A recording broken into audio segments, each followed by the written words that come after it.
पंजाब एक बड़ा नाम है इसलिए अंजम मेरे पसंद का चैनल है। सदाए मजदूर चैनल वेखण वालिਆਂ ਨੂੰ जी आयां ਨੂੰ सत बिस्मिल्ला सुरख सलाम। अज असी आए हुए हैं दूजी इंटरनेशनल पंजाबी कानफ्रेंस से जिहड़ी लाहौर विच मुनक्किद हुई है तो जिहदा मौजू है आओ पंजाब ते पंजाबी दी गल करिए। इस कानफ्रेंस से 100 तो ज़्यादा वफद आए हुए ने America, Canada, England, Australia, UAE, India, Sweden ते न्यूजीलैंड तो तुहानू इस टाइम असी विखा रहे हैं इत्थे लगे हुए पंजाबी कल्चर नू उजागर करते हुए स्टॉल्स।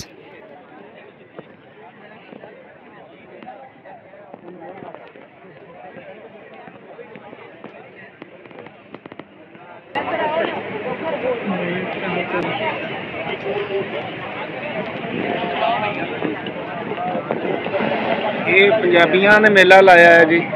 अचार पंजाबी अचार विखाओ चनिया के नाल जेहड़ा स्टाल लगा आया मेरे पंजाब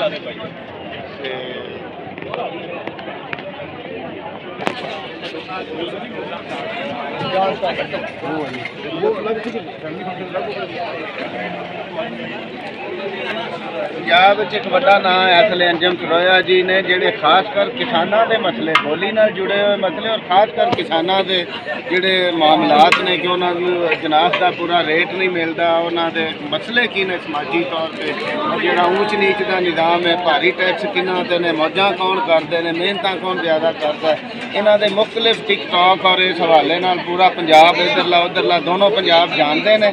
अज बाय चांस साढ़े हथे चढ़े ने लाहौर पंजाबी मेले आओ इन्हों भी गलबात करते हैं। जी आने आते हैं लाहौर साढ़े टिकटॉक और सारे प्रोग्राम जोड़े मैं समझना किसानों के पंजाब की रहसल के जितना मसले ने जोड़े तुम इन्ने सोहने तरीके बयान कर रहे जे कि वो हमेशा हर दिल हर जान पंजाब की तुम सलाम आखती। अज लाहौर तुहाडी आमद नूं असीं मौका गनीमत जानते हुए चाहते हैं कि तुम भी कोई सदाए मजदूर असीं सदाए मजदूर चैनल बनाया है वो चाहते हैं कि तुम भी कोई गलबात जी सानू अनायत करो। बड़ी मेहरबानी जी, तुसीं सानू जिहड़े लफ्ज़ां नाल साडा तारक कराया ते मैं कहना भी तुहाडे कान सुने जिहड़ियां साडीआं गल्लां तुहानूं सोहणियां लगदियां ते ये पहली बारी देखिया भी कोई मजदूरां वास्ते वाह वाह वाह वाह ये मेरे दिल की बड़ी आस भी कोई बंदा मजदूरां की गल करे, मजदूरां वास्ते कोई बनावे चैनल जो मजदूरां वास्ते भी लभ गया। सदाए मजदूर जी जी माशाअल्लाह सदाए मजदूर वो बंदा दुकानदार है सदाए मजदूर के उत्ते ना जी असीं तुहाडे नाल बह के तफसीली गल कर मेरे पसंद का चैनल है।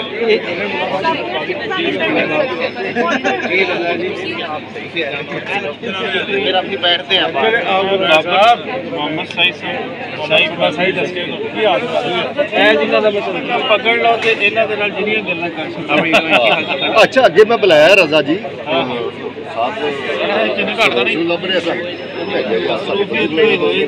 मसरूफियत होगी असल में कोई इधर खिंचता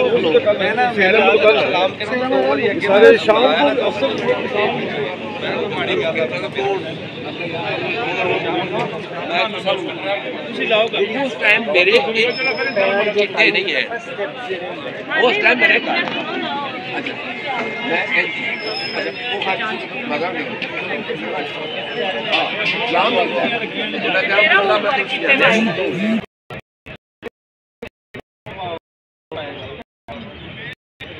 थैंक यू।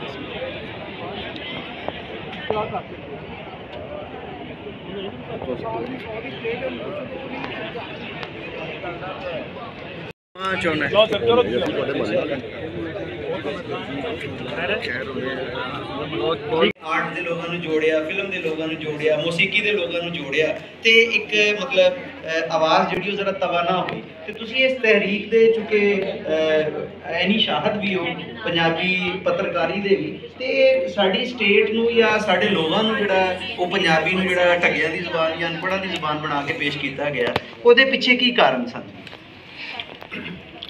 पाकिस्तान बनने तो पहला ही सन 42 की गल है। लियाकत अली खान साहब ने किधरे ਇਕੱਠ ਤੋਂ ਬਾਅਦ ਬੈਠੇ ਸਨ ਤੇ ਉਹਨਾਂ ਕਿਹਾ ਜੀ ਜਦੋਂ ਪਾਕਿਸਤਾਨ ਬਣੇਗਾ ਤਾਂ ਅਸੀਂ ਉਰਦੂ ਨੂੰ ਇੱਥੇ ਦੀ ਜ਼ੁਬਾਨ ਬਣਾਵਾਂਗੇ। ਯਾਨੀ ਮਜ਼ਮੂਮ ਮਕਾਸਦ 42 ਵਿੱਚ ਵੀ ਉਸ ਦੀ ਪਹਿਲਾਂ ਵੀ ਮੌਜੂਦ ਸਨ। ਹੁਸੈਨ ਸ਼ਹੀਦ ਸੁਹਰਵਰਦੀ ਬੰਗਾਲੀਆਂ ਦਾ ਲੀਡਰ ਸੀ, ਬੜਾ ਮੰਝਿਆ ਲੀਡਰ ਸੀ। ਗੱਲ ਜਲਦੀ ਪਹੁੰਚਾ ਲੈਂਦੀ ਹਾਂ, ਕਿਸ ਤਰ੍ਹਾਂ ਅਸਰਦਾਰ ਉਹ ਗੱਲ ਹੁੰਦੀ ਹੈ, ਮੇਰੇ ਵਾਸਤੇ ਇਹ ਜਿਹੜਾ ਸਾਰਾ ਜਿਹੜਾ ਨਾ ਇੰਪੋਰਟੈਂਟ। ਤਾਹਰਾ ਸਰਾਦ ਦੀ ਇੱਕ ਬੋਲੀ ਦੇ ਨਾਲ ਮੈਂ ਅੱਜ ਦੀ ਗੁਫ਼ਤਗੂ ਦਾ ਇਖਤਤਾਮ ਕਰਾਂਗੀ, ਟਾਈਮ ਘੱਟੇ। ਨੀ ਮੈਂ ਪੱਗ ਥੱਲੇ ਆ ਕੇ ਮਰ ਗਈ, ਨੀ ਮੈਂ ਪੱਗ ਥੱਲੇ ਆ ਕੇ ਮਰ ਗਈ, ਕਿਸੇ ਨੇ ਮੇਰੀ ਕੂਕ ਨਾ ਸੁਣੀ। ਤੇ ਹਜੇ ਵੀ ਬਹੁਤ ਸਾਰਾ ਕੰਮ ਹੋ ਰਿਹਾ ਹੈ ਔਰਤਾਂ ਦੇ ਹਕੂਕ ਵਾਸਤੇ। ਨਾਬਰੀ ਖੁਦ ਔਰਤਾਂ ਵੀ ਕਰ ਰਹੀਆਂ ਨੇ, ਆਪਣਾ ਆਪ ਜਿਹੜਾ ਐਕਸਪ੍ਰੈਸ ਵੀ ਕਰ ਰਹੀਆਂ ਨੇ, ਅੱਗੇ ਵੀ ਆ ਰਹੀਆਂ ਨੇ, ਆਪਣਾ ਥਾਂ ਲੱਭ ਰਹੀਆਂ ਨੇ। ਲੇਕਿਨ ਬਹੁਤ ਕੁਛ ਕਰਨ ਦੀ ਜ਼ਰੂਰਤ ਵੀ ਹੈ, ਤੇ ਇਹ ਉਦੋਂ ਹੀ ਹੋ ਸਕਦਾ ਹੈ ਜਦੋਂ ਗੱਡੀ ਦੇ ਦੋਵੇਂ